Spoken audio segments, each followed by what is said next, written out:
trust and I gave you everything that you need. But you only told me lies and you made me realize that, babe, you ain't no good for me. I can't be with you, you can't be true. And I know just what I got to do. Gonna hit the ground running, running, running just as fast as I can. Gonna hit the ground running, running, running just as fast as I can. Americans consider themselves very liberal, and probably fewer of them consider themselves to be woke. And so, you know, when we talk about traditional, what does that mean to you? Would you mind defining woke? Because it's come up a couple times, and I just want to make sure we're on the same page. So, I mean, woke is sort of the idea that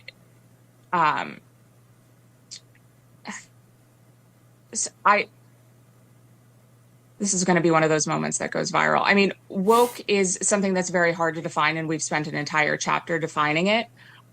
It is sort of the understanding that we need to totally reimagine and redo society in order to create hierarchies of oppression. Sorry, it's hard to explain in a 15-second soundbite. Yeah, look, your time.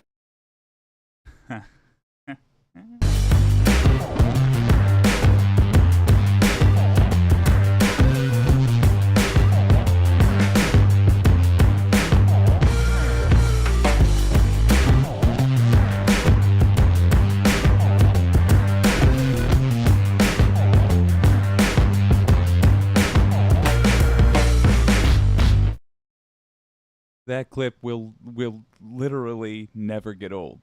I swear. How are y'all doing? Welcome to WYCD Wicked. That stands for What You Can Do. Pinkerbell, hello.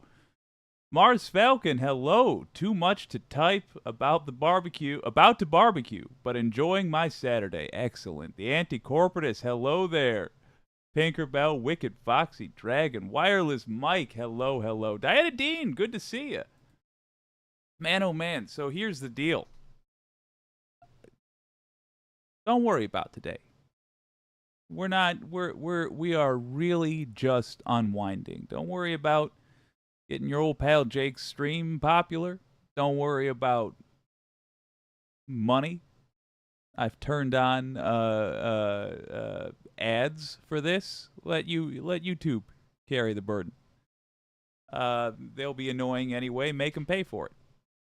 Don't worry about nothing. It's Saturday, and let me tell you about what you did during the week. Heavily promoted multiple progressive channels, including one who is a former news lady, which means she's got the expertise to take progressive views and present them in a way that will be effective.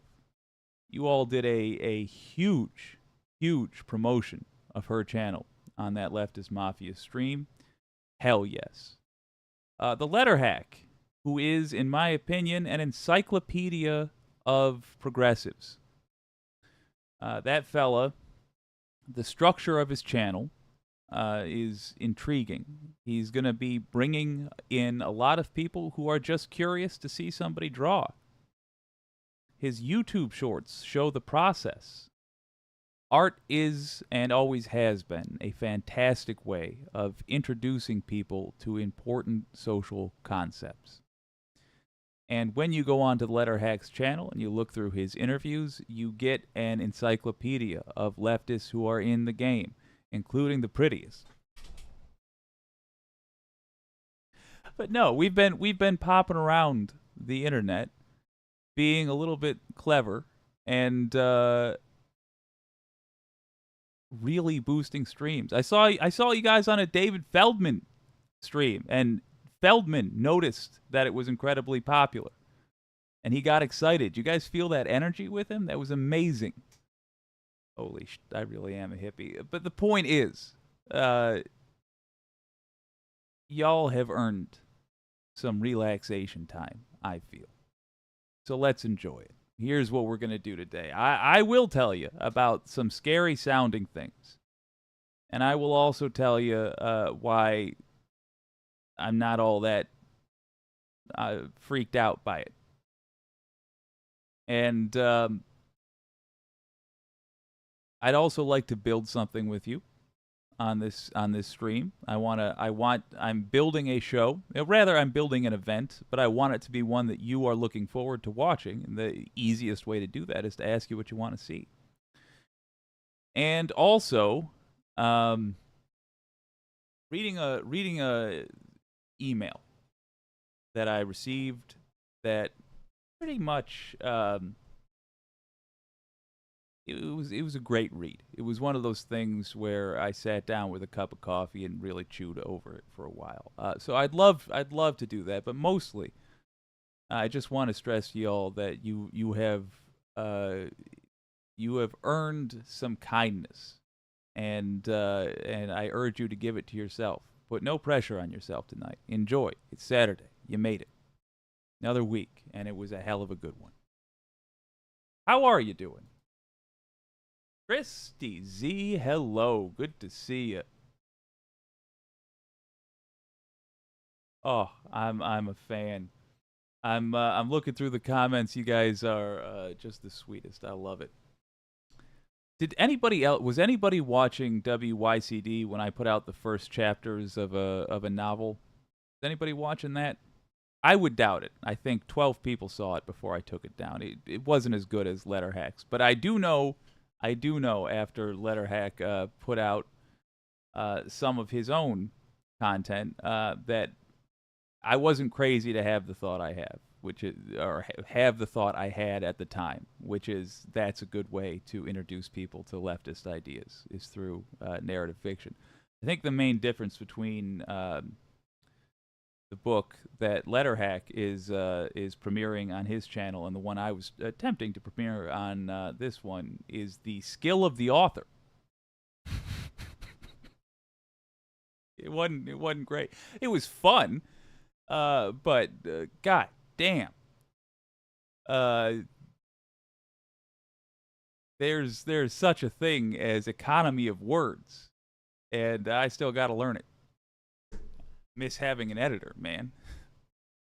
Let's talk about that Grimm. Let's talk about it. Because I don't want you to think your old pal Jake lied to you here. It is proper Grimm.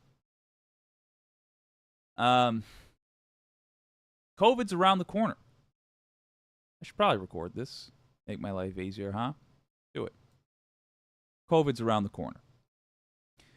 And that's just a natural part of the fact that we did not deal with a airborne communicable disease.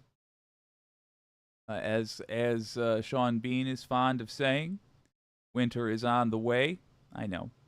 And his character, if it gets angry at me, is going to die anyway. What does it matter?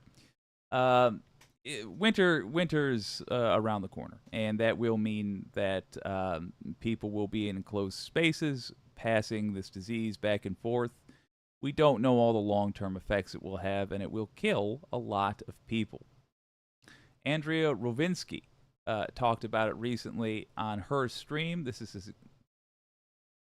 going to try this again, but it's an obstacle course of a sentence that I've presented for you here.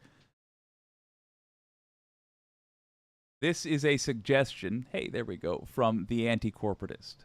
And I appreciate it. Thank you very much. Andrea Rovinsky talking about what we can expect because of the way the government is currently handling COVID. But I got to tell you, I'm not freaked out, and I'll explain why on the other side.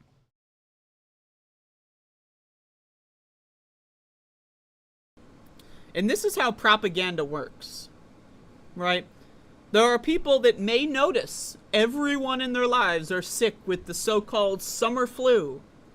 Their favorite musicians are delaying or canceling tour dates because they're sick and they can't perform, right?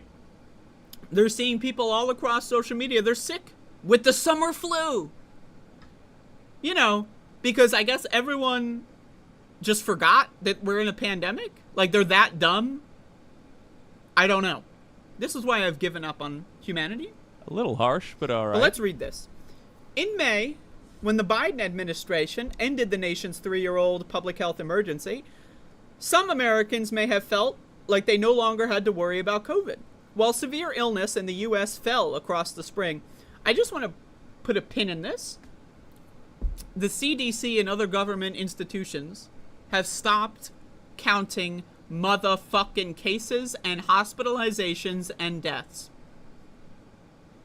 So when you look at a chart and you see, woo, things are going way down, what you need to do is look up when did the CDC change reporting guidelines, add that date to the chart, and then it makes a lot more sense. Oh, cases went down at exactly the same time the CDC told everyone to stop testing. I know correlation is not, what is the phrase? Correlation is not causation. But that is a good technique to do for double checking that the narrative you're being told about the numbers is accurate, because she's right.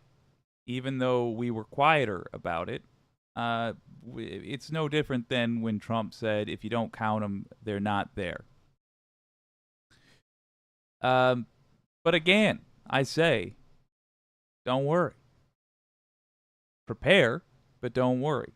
There is a dark upside to this. At exactly the same time, tests became something you have to buy instead of being given for free. At the same time that tests became something you don't have to report. All of a sudden, no testing, no cases. Donald Trump style. Well, let's keep going. Hundreds have still died every week since then. Now again, the numbers are an undercount. In many cases, they are not saying people have died from COVID. They die of something else, something magical. Yeah, 25-year-olds are dying of heart attacks. Totally not COVID, no! It's some genetic thing or something. We don't really know. Definitely not COVID, though. Definitely not. And then you see a bunch of these anti-vaccine lunatics running a field day. Because it's obvious to most people that the government is lying to you.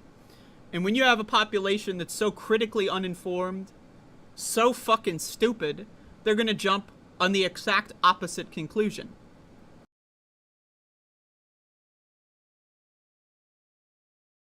I don't know that I wholly agree with her, but largely, sure. Yeah. Here's what I sees with that. Who are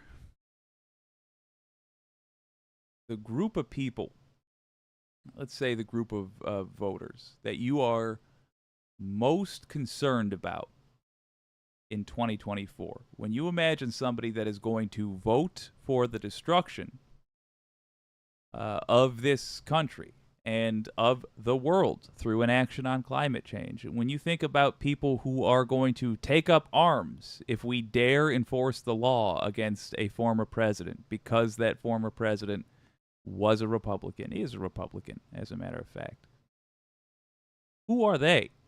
Are they the people that are likely to take the vaccine, are likely to go out of their way to get the vaccine, or are they the people who are likely to pretend, whether they believe it or not, pretend like the vaccine is part of some conspiracy and therefore ignore it? Are they the healthiest lot?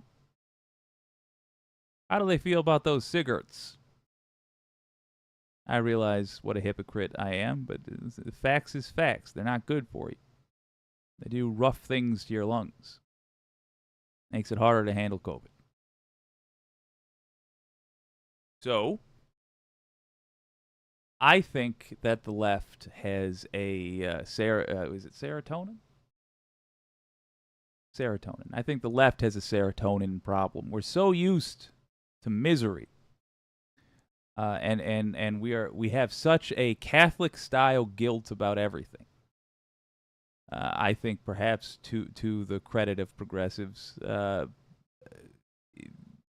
the credit of their character. But the reality is Fascism's got no legs. The reason you need to be a fascist is because you don't know how to actually run a country. Fascism is a symptom of other diseases, other flaws in a country. Fascism takes over when the country is too weak to fight it off. So you got to be strong. It's going to be perhaps expensive this time around to get the vaccine. If you don't like that, good news. A lot of the people that will make it difficult to push Joe Biden, who I presume will be president if we work hard in 2024, the people that would make it difficult to push Joe Biden in the direction of making the vaccine free again, they're going to be gone. A lot of them will be. Now, the problem with progressives, I find, is that we beg these people, for example, to get the vaccine already and protect yourselves and don't spread this disease around the community. Don't spread it to my family. Don't spread it amongst your family.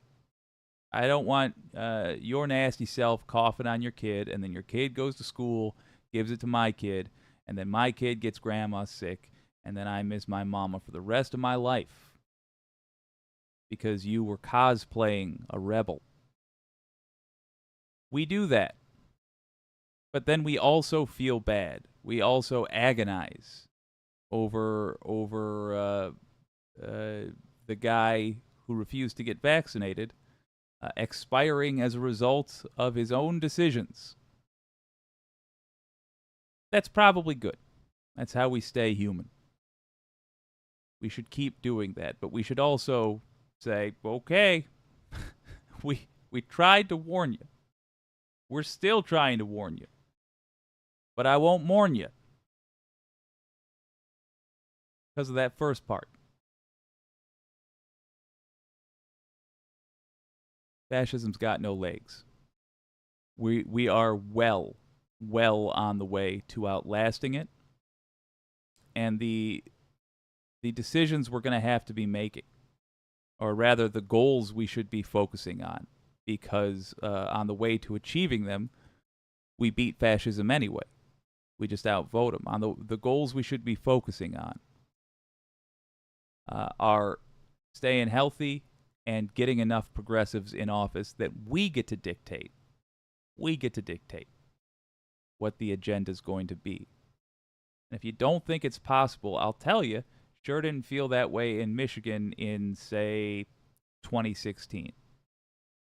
We're going to talk about that in a moment.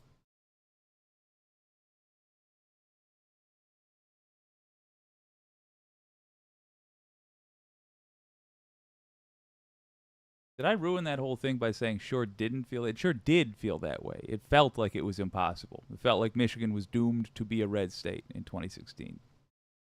Oh well. Let's see what you guys have to say. Scott Ward, in the beginning, time, God, force, created, work, the heavens, space, and the earth, matter. Cedarseeds.com. But that is, I dig it. My dog Zargoth, good to see you. Mike, good to see you too. Oh wait, I said hi to Mike already. Scott Ward, hello. Let's see. Up. Scrolling down. Wicked Foxy Dragon, wait another 2 weeks to get the vaccine. The newest one will be available and it covers the newest variant. Smart. I agree. In about 2 weeks, get the vaccine. Give it 3 to be safe. Wear a mask. Jess Rush, I've had COVID at least 3 times. God damn. That sucks, man. I'm genuinely sorry. Diana Dean, I've had 6 COVID vaccines. Good God. You're going to be a powerhouse and definitely coming out the other side of winter. Pinkerbell, Michigan has been racking up W's. Yes, ma'am. Yes, ma'am. Oh, my dogs are goth. Nice to see my old pal, Jake. It's good to see you, man. Oh, you've reminded me that I want to do more call-in shows. But on that note, I want to break up these segments with a question for y'all. What? Wait a minute. Hold on. Did I cut? Yes. What topic should we discuss in a lefty versus lefty debate? Imagine this is pro wrestling, and it's two faces wrestling. It's two people who play good guys wrestling. Was China a face or a heel? I don't remember. It's Hulk Hogan versus Andre the Giant, I guess. Look, the point is, we're probably in the Wicked Debates going to get a couple of lefties. I'd also prefer, since we're doing this as like an event, and because this is where I think it would be more interesting and fun, I'd prefer to have lefties. But I also think that there's value to be had in learning how to disagree. By the way, I'm putting up a video later that I know some of the people watching will disagree with, and I welcome it because we have the same goals. We will probably disagree on how to get there, and if I'm wrong, I want to find out why, and if I failed to make my case, I want to find out how I failed to make my case. In that spirit, we're going to do these goofy-ass debates, but I want a topic you guys actually care about. For example, third party, running as a third party. For example, voting in the primaries of parties that you're not going to vote for in the general, in states that have open primaries. That sort of thing is the idea that, or is the general sense of what I'm thinking of. Ooh, both. Oh wait, I might be reading too far yet. But yeah, drop those suggestions, please, in the comments, and I'm literally going to be copy pasting them into a list as we work here together. And we're going to vote on them then. We're going to take your suggestions and vote on those. And at the end of, I think we're going to do 2 or 3 of these things, including who do you want on, who should I invite, and that's going to be what the show is.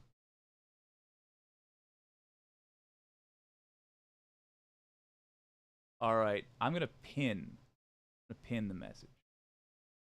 And Foxy, if you happen to see anybody dropping suggestions for a topic that could be debated on a lefty versus lefty debate, let me know, and we'll address it. And don't break a sweat either. I'm gonna look through the stream later and pick through. I do like reading your comments when I don't also have to control the cameras.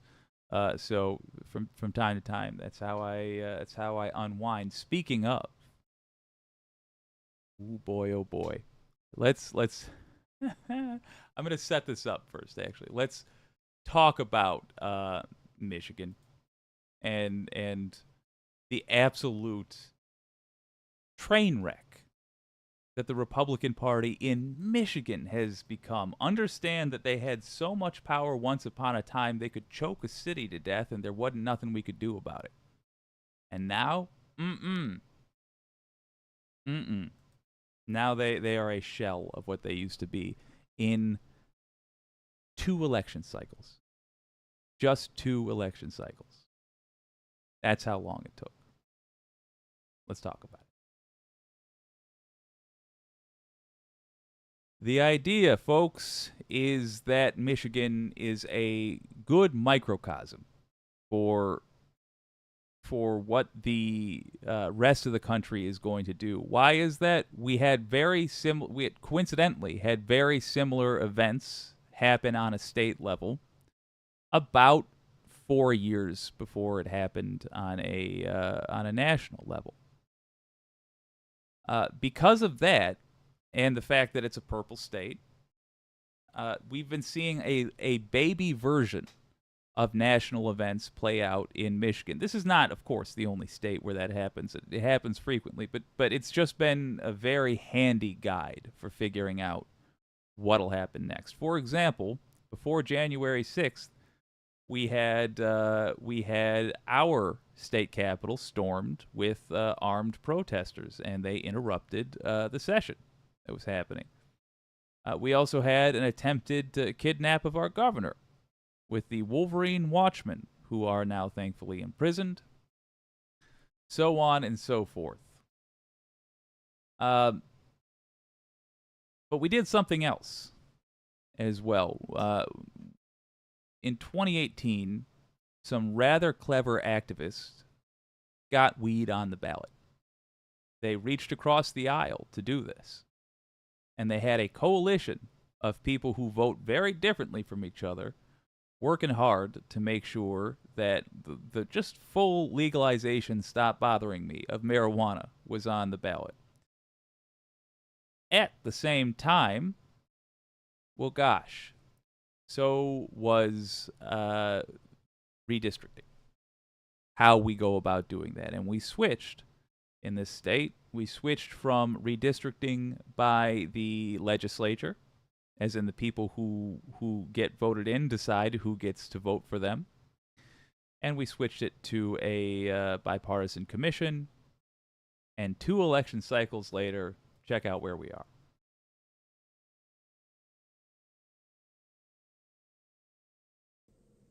Hey guys, welcome back to today's video. Today is Wednesday, September 6th, 2023, and today we are going to be talking about the Michigan Republican Party, a major statewide GOP that is in a complete state of disarray following the 2020 and 2022 elections.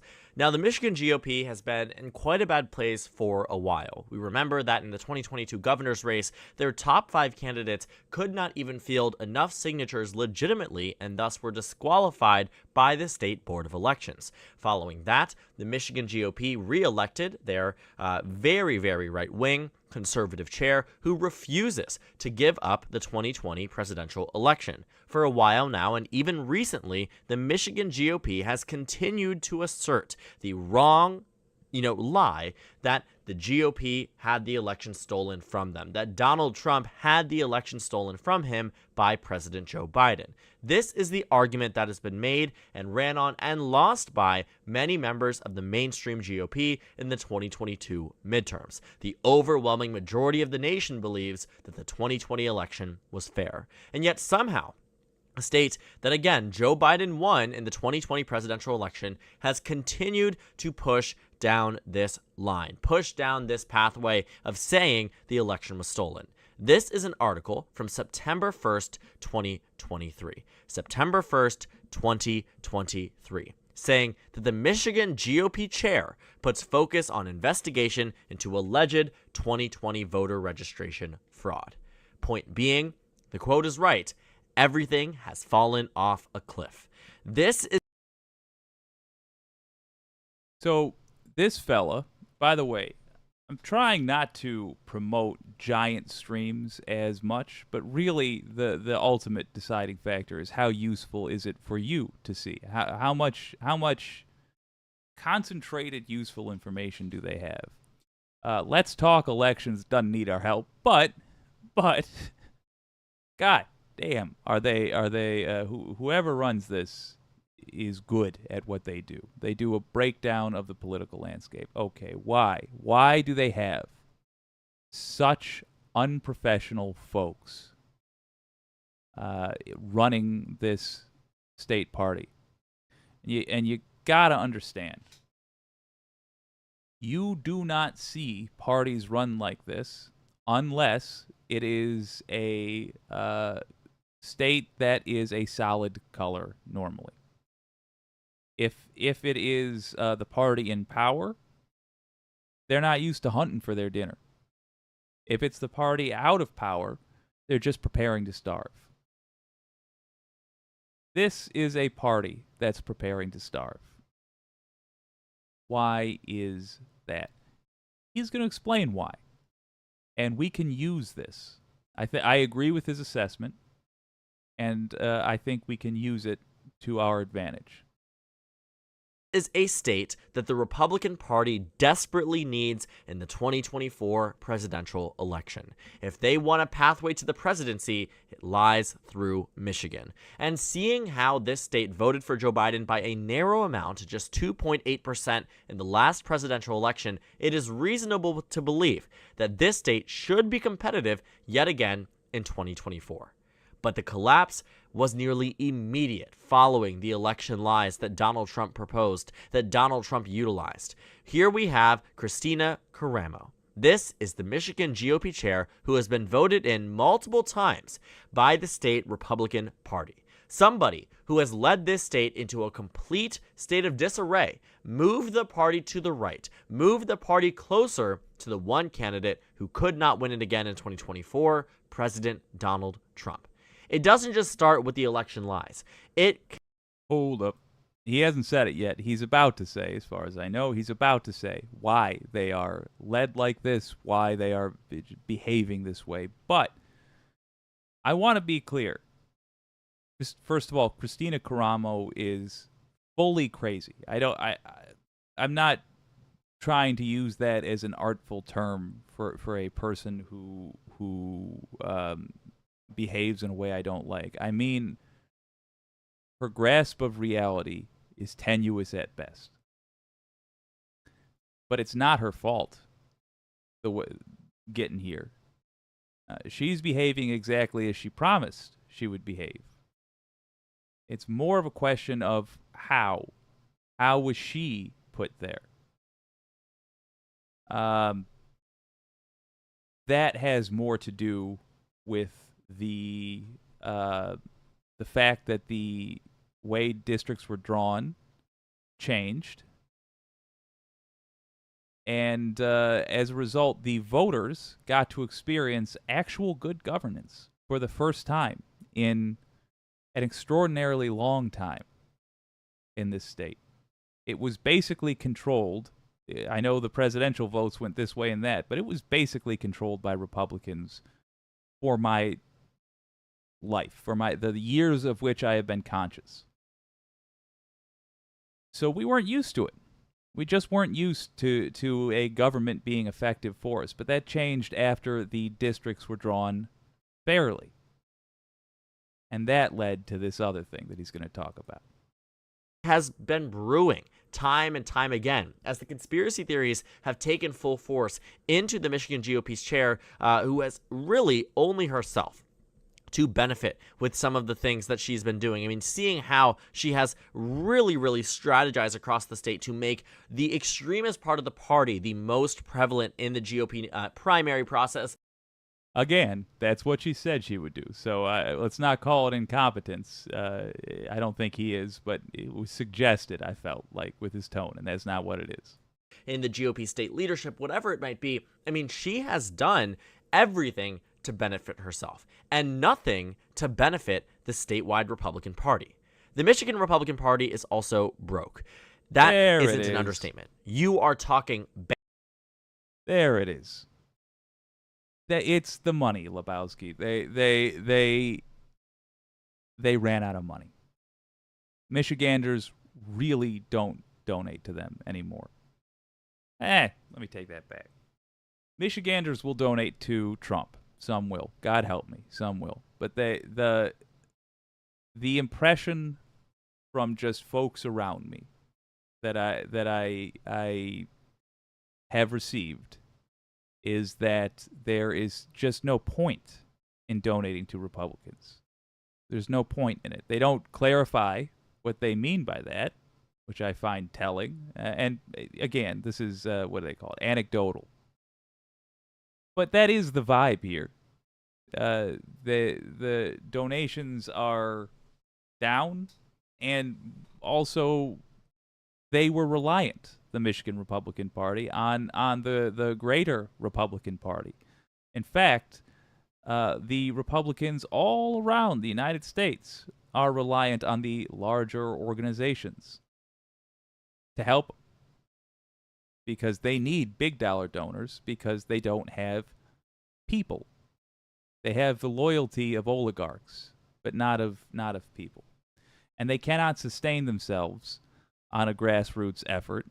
And big businesses are not particularly interested in supporting the craziest folks.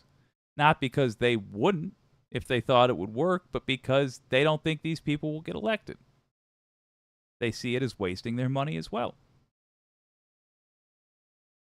So Christina Caramo is doing everything she can to put forward the craziest folks.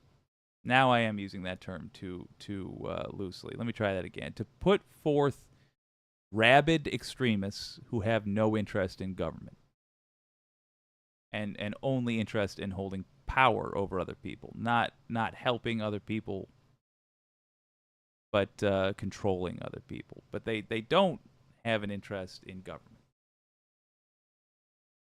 And as a result of that, they're losing donors.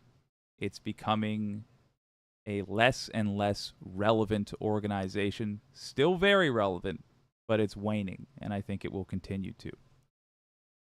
Let's listen to some more, not all, but some more of this breakdown, because he makes some great points. Bankrupt type of broke. This is one of the most previously powerful Republican parties across the country that won in 2016, came in and took a 28-year voting streak for Democrats and broke it in half, voted for the GOP. And yet ultimately, that was the start of their demise. Ironically enough, it took that time frame, 2016 to now, to completely throw everything to ruin. Being broke is one thing, but being extremist and continuing down a pathway, a losing pathway, is another thing. And don't even get me started on the most recent Michigan GOP meeting that resulted in a spinal injury, that resulted in a fist fight. I kid you not, there was a Michigan GOP meeting, the most recent one, July of 2023, that resulted in a physical fight between the members. If anything could,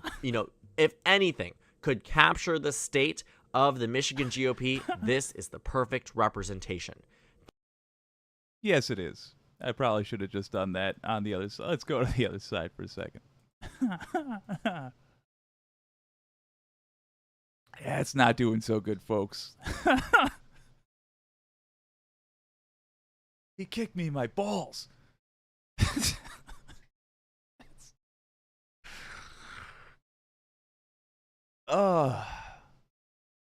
Not exactly class acts in government at the moment.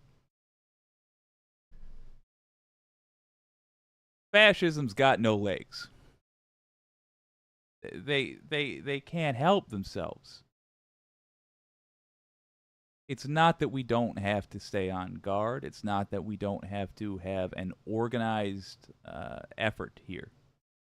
Of course we do. And we need to also be more ambitious than just surviving.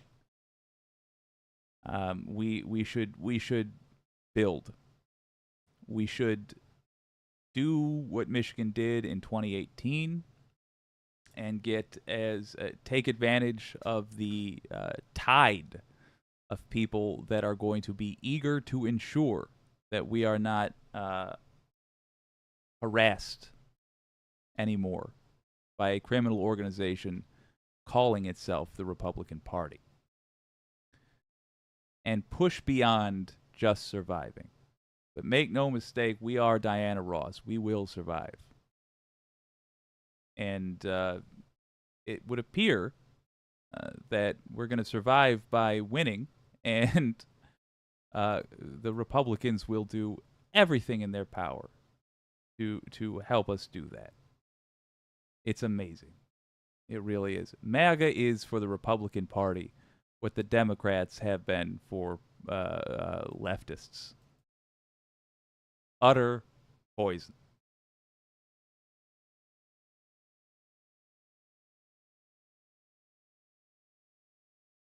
But to be clear, I'm more interested in taking the ball from Democrats and kicking them off the court than I am in finding a new sport. Let's see what you guys have to say.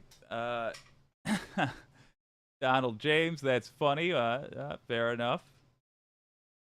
Tinkerbell, it's in their donors' business interest to ingratiate themselves with the party in power.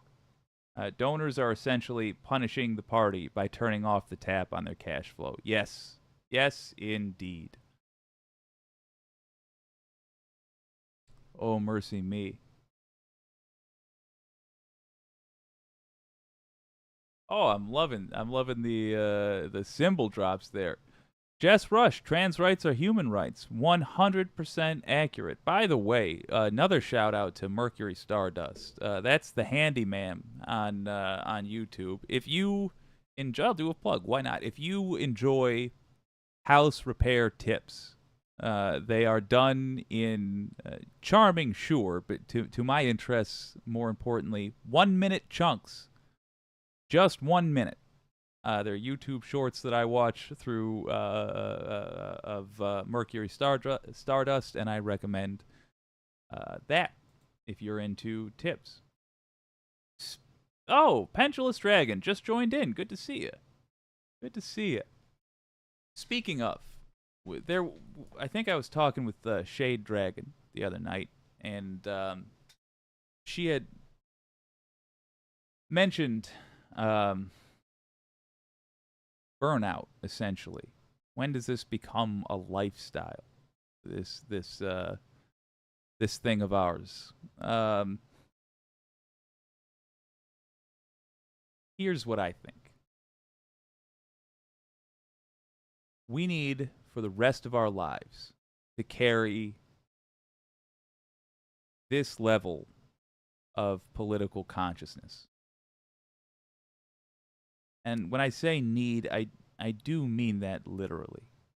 Because now we've had it demonstrated for us that we go back into the darkness when we don't watch our elected officials. It doesn't matter who they are. It doesn't matter if they are a verified saint. This system requires our participation at all times. But the good news is, you don't have to work this hard for the rest of your life. What you guys are doing right now is amazing. Literally just being present, commenting, sharing, hitting the like button. I know, it seems trite, but it's true. We're also fighting an algorithm, which is helped by an army of paid-for bots and 100 other dirty tricks, and we fight always with our creativity and our zeal. But you're not going to have to fight this hard to be this informed. Half of what we do is countering misinformation. Half of what we do, half of what remains after that, I shouldn't have gone that route. A good chunk of what we do is countering misinformation. Another good chunk of what we do is desperate efforts to stop psychopaths from doing psychopathic things. And if I'm going to attempt to use, for some reason, psychiatry terms, what I actually mean, I suppose, is sadists, people who enjoy the suffering of others. But fascism's got no legs. And you guys are winning. You're in a winning fight right now. You're exhausted, but your opponent is more so. And you're also smarter, tougher, and there's more of you. So I would say that we are also not in the home stretch, actually. I would say we are in the build-up to the home stretch. There's a lot we're going to have to do, assuming that there's victory in 2024. But then there will be glorious, glorious, glorious time. And going up to 2024, understand that the the landscape is going to change quite a bit. So rather than worrying about what these crazies I gotta stop with that. I'm sorry. Rather than worrying what these folks are doing on the evil side of things, focus on the seeds we can plant now, casually, very casually, that will grow into something powerful by 2024. On that note, I would like to read an email from a listener.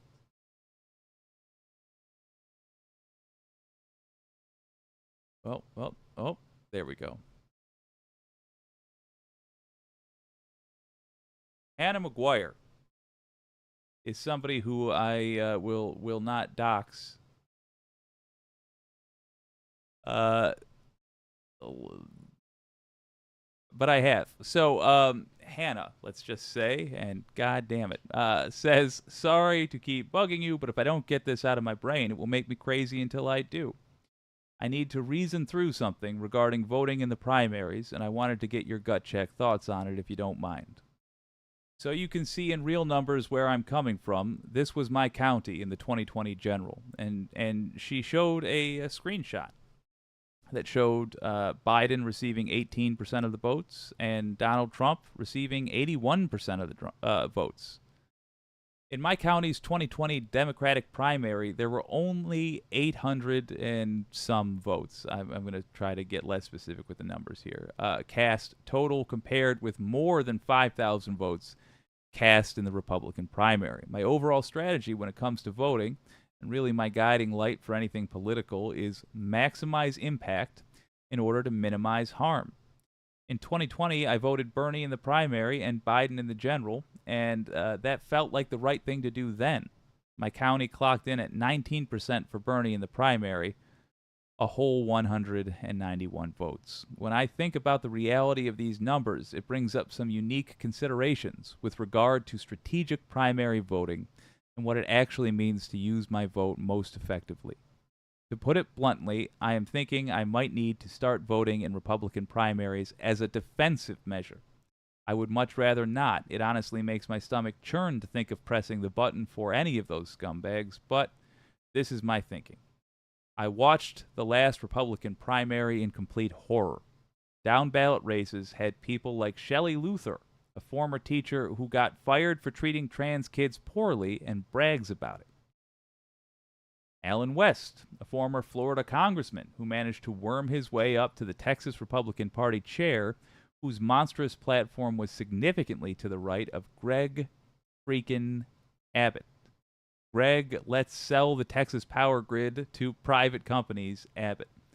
Pretty much every competitive race was a power struggle between what is already bad versus what would be significantly worse, and the newer variety of far-right lunatics isn't going away. I think they are, but not in this election. If anything, they are accelerating. These people can never be allowed into a position of power. They are dangerous, and they are an immediate threat to me and people I love. And I think the most impactful thing I can do right now is cast my vote against the worst elements directly in the down ballot primary races, leaving the top of the ticket blank in the primary and still voting blue in the general. This is a very short-term action, one tool in the toolbox. Longer-term organizing against these criminal thugs remains critically important so that eventually I won't have to make this calculation. And I am working on a different strategic plan for this right now. Hell yes. Well, here's my thoughts on that. And I responded to her and asked if it was all right to read this, and she said it was. So I'll tell you what my response is there. Excellent. Perfect plan. I recommend you do the same. If you are in a bright red district, as in there is no chance, none, that any Democrat is going to win, vote, and if you have open primaries in your state, vote in the Republican primary. Yes, absolutely do that. We cannot have progressives in office unless we have the ability to vote them in. And that goes away if too many traitors get elected. Weird to be saying, but it's true. They are against democracy. They're taking the mask off with that now and just saying it. We've known this was true. Those who are watching real close have known this was true, but now they've upped the game. They're saying this is the election. We will not allow people who don't hunt minorities for sport to make laws. We're not going to allow that. So, what do we do? Well, in the bright red districts, F with them. Here's why I think it'll help strategically. First of all, if you enjoy...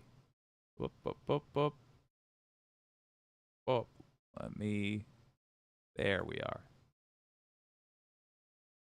Let me pull up the exact wording. That strategy is exactly what I'd recommend given the situation. As things are, that precision will have a way bigger impact than the average voter would.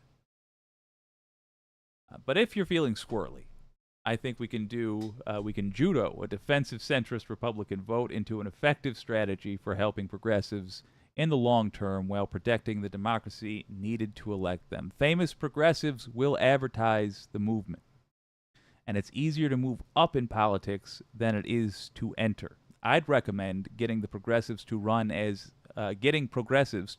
independents in the reddest districts for mayoral, city council, county clerk, and school board seats. Many seats at this level are ones Republicans are used to running unopposed in. This takes advantage of the primary vote because I suspect the chances of an independent winning will go up if a bunch of MAGA types aren't voting straight ticket because they think they've got a rhino in their midst. So you take that vote, which is essentially for democracy, even if you disagree with every other policy put forward by the person you're voting for. Remember, just in the primary. And you are securing democracy, but you're also weakening their chances and the chances of every Republican down ballot. And you're opening up chances for independents to win in every affected district. So within the county, you might have 10 districts, 5 districts, 15 districts, whatever. You might have a certain number of districts. If people feel that they can confidently vote straight ticket, that means just finding the Republican and filling in the dot, or just finding the D next to the candidate and filling in the dot. That's straight ticket voting. And in some states, you literally can just fill out a box that says, all from this party, please. If they think they've got a rhino in their midst. Imagine, for example, that Kristen Sinema was running in your district, or Joe Manchin was running in your district. Would you consider writing somebody else in, or simply withholding your vote for them?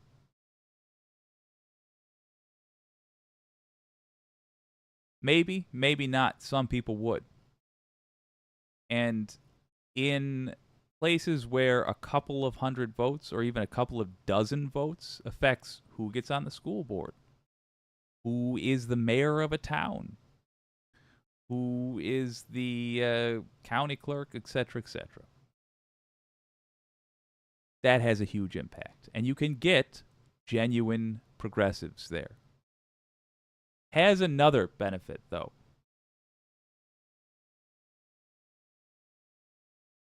Regardless of whether you win, your goal would be to exhaust the opposition. You'd be forcing the state GOP, Grand Old Party, aka the Republicans, to shell out money for local commercials in a time when they'll need all the resources they can muster. Dollars they unexpectedly have to spend in Texas will take from dollars they might have to send. Let me take another whack at that. Dollars they unexpectedly have to spend in Texas will take from dollars they might have sent to push a Republican over the line in some purple county halfway across the country. I am encouraging Anna to make her neck of the woods the Alamo. We gonna bleed these pigs. Fascism has got no legs. So in addition to hitting them on the chin, we're gonna hit them in the breadbasket. We're gonna hit them in the nose. We're gonna hit them in the sides. We're gonna keep them moving because they're wobbling. They don't have the endurance. We're gonna hit them with little shots. We're gonna hit them with big shots. We're gonna hit them with smart shots and wild ones where appropriate. But in the course of doing this, keeping them constantly active and constantly needing to spend money to be competitive, we're going to wear them down. And they're going to lose again. And they cannot survive much more. A political party, not unlike a vampire, can't go very long between meals. They got to get victories, man. And I just wanted to call them vampires. The analogy makes no sense. But the point is, they genuinely have catastrophic crises of identity when they lose too often. That's how we get rid of political parties, is consecutive losses. Or that's how we drastically change them. That is why, by the way, we are currently dealing with the level of jackassery in the Democrats that we have now. It's because they changed the entire party ideology after Reagan. Because it went Reagan, Bush, oh no. We got to change. We got to do something new. Let's have some of the worst filth we can scrape off our shoes run for president. And then we got Bill Clinton. Charming guy. Genuinely charming human being. Neoliberal.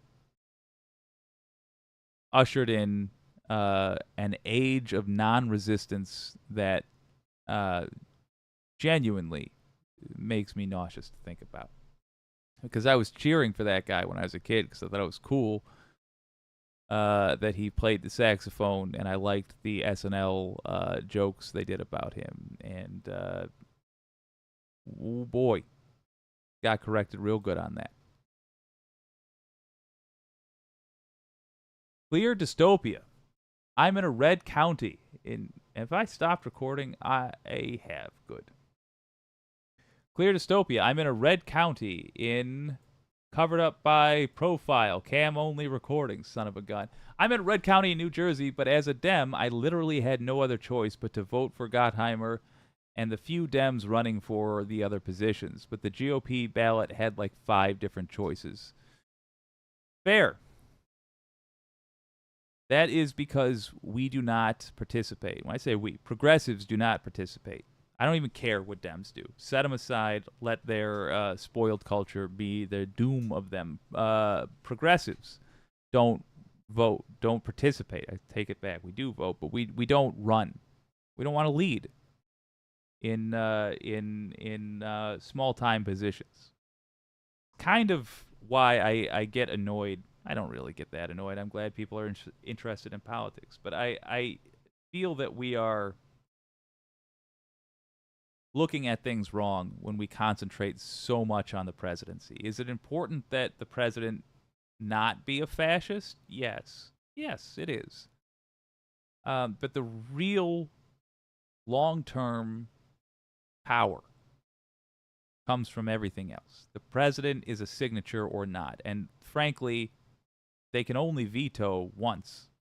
If it gets sent back up to them, doesn't matter who the president is, they got to sign the thing. So we need to we need to worry less about becoming famous politicians and more about just becoming politicians. And more of us should do it.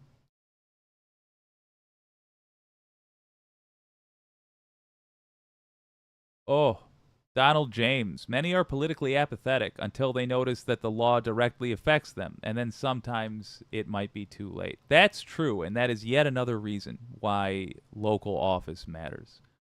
Honestly, any one of you running as a mayor, I think, would be, at a minimal, a fantastic candidate. But you could make people excited for what politics can be just by being a good mayor and listening to your constituents. And if you don't think corruption happens at a local level, no. Have a look at who gets contracts and who they're related to. When it comes to like repairing something for the city, you see a like a contractor truck doing city work. Look up who owns that company. You start talking about stuff like that in local politics. If you notice that in your area and you start talking about that in local politics, you're going to be a superstar. Gulf Coast grit, hell yeah. Along with going after every single seat they could, which is why they control so much of local and state politics. You just scroll up a little bit. Here we go. Hell hath no fury like a newly radicalized voter. Yes, just have to harness that properly. Hell yes. Yes, we do. Clear dystopia. Yeah, I want to stay a Dem to try and vote differently in the primaries to give more progressive Dems a chance. Absolutely. I realize I've been drawing a line between progressives and Democrats, but I shouldn't. In my opinion, we should separate from the people that, not in this particular moment, by which I mean literally the upcoming election, but we should separate from the people who are ideologically different from us, because a lot of the friction within the party comes from the fact that it's controlled by neoliberals that rely on voters who want to vote for what you and I believe in. But we should keep the name in the divorce. We should keep the name. Number one, we did the work. Number two, it's so much more work. It's so much more effort to start anew. And it comes with a whole slew of political weaknesses that we just don't need to take on for ourselves. If what we are interested in is the most radical progressive change as fast as possible, then part of that prescription, I think, is taking over the Democratic Party rather than starting a new one. Now, that said, who knows? In 2 years, which is when it's going to start to be a relevant conversation, when we say, okay, all right, the fascies are dealt with, Trump is in prison, he actually got weirdly prison jacked, and, good for him. I'm glad he's making friends, hanging out with the Latin Kings. Who would have seen that coming? He's doing good. But after that point, when we're talking about how are we going to start going our own separate ways, maybe things will have changed so drastically that we'll want a different name. But as things stand now, I'm kind of with you. I would rather just have progressives, genuine progressives, take over the Democrats. Although I would consider switching our party colors for solidarity with leftists around the world. Gulf Coast Grit, welcome to the Friends of Doors, my friend. Thank you so much for joining, man. Wireless Mike, we need to do the Democratic Party what the Tea Party did to the GOP. Yes, sir. Yes, indeed. That is exactly, I think. Yes, indeed. Yeah, Gulf Coast Grit, thank you so much for joining, man. I appreciate it. And yes, we do need to do what the Tea Party did for the Republicans. Only, here's a crazy thing. Actually, radical change that's helpful to people. I know. Here's an example of what I'm talking about. Demanding that the next year's COVID vaccine... In fact, no. What am I talking about? That's so unambitious. Imagine we got 60 progressive senators. I know it seems impossible. Just wait. Just wait. Imagine we got 60 progressive senators, and we passed a bill that said any communicable disease, the vaccine is paid for by the government. You do not have to pay for it. It is free. Why? Because it's in all of our interest that a disease that can be spread from person to person be handled. I don't care if that person has a lot of money. It shouldn't endanger me. I don't care if they have no money. It shouldn't endanger me. The government's supposed to take care of that. And where do we go with that conversation from there? Why? Why should that person who doesn't have a lot of money, speaking of, need to be a danger to me for us to agree that they deserve health care? And so on and so forth. But, I mean, truly the kind of thing, hell, we might be able to pass it this year. A communicable, my God, I hate that word, a disease that can be transmitted from person to person act that just makes the vaccines free for them. I'll muse on that. I don't know how practical that is.